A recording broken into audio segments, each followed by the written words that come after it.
pas de militaires, que des militants, on lève debout là-dedans.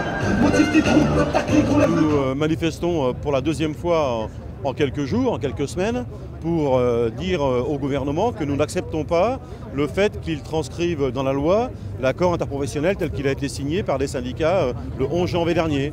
Les explications qu'on a fournies aux députés permettent normalement de comprendre que cet accord, c'est plus de flexibilité, plus de mobilité pour les salariés et en contrepartie, peut-être plus tard, des améliorations. Et puis il y a un phénomène nouveau dans l'articulation entre le contrat de travail et la loi dans ce pays, puisque même le président de la République nous a dit que le travail des députés allait être soumis à autorisation des syndicats signataires et forcément du MEDEF. Ça veut dire qu'on est en train de changer l'articulation entre la démocratie sociale et la démocratie politique dans notre pays, ce qui est un recul social sans précédent. Nous considérons, nous, que ce n'est pas au MEDEF de faire la loi, mais que c'est aux parlementaires et que les parlementaires doivent écouter les salariés qui sont confrontés tous les jours aux conditions de vie et de travail qui se dégradent et les salariés qui ne peuvent plus aujourd'hui accepter de nouveaux reculs sociaux comme veut leur imposer ce gouvernement.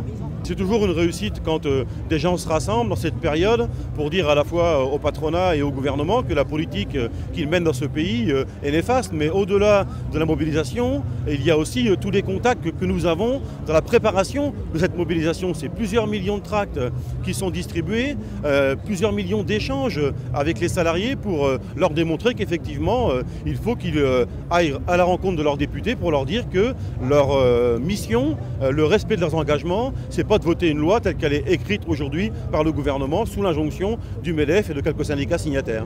Pour la suite, nous allons déjà mesurer ce rapport de force que nous sommes en train de construire. Il y a un travail qui est fait par les militants de la CGT, mais aussi par d'autres militants, d'autres organisations auprès des parlementaires, pour leur faire prendre conscience que leur choix est décisif pour l'avenir des salariés. Et puis il y a ce grand rendez-vous du 1er mai qui là aussi va être forcément, comme les autres années, un grand rendez-vous de solidarité internationale pour que l'ensemble des syndicalistes du monde confrontés à cette même crise puissent se rassembler. Ce sera un grand moment pour dire qu'on veut d'autres choix pour ce monde dans lequel nous vivons.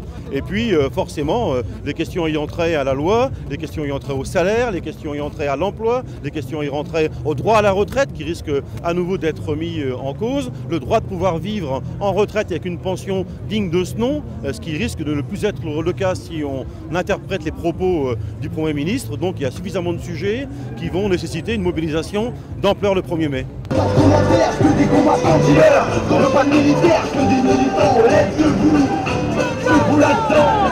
Motif des troupes, tactique, on lève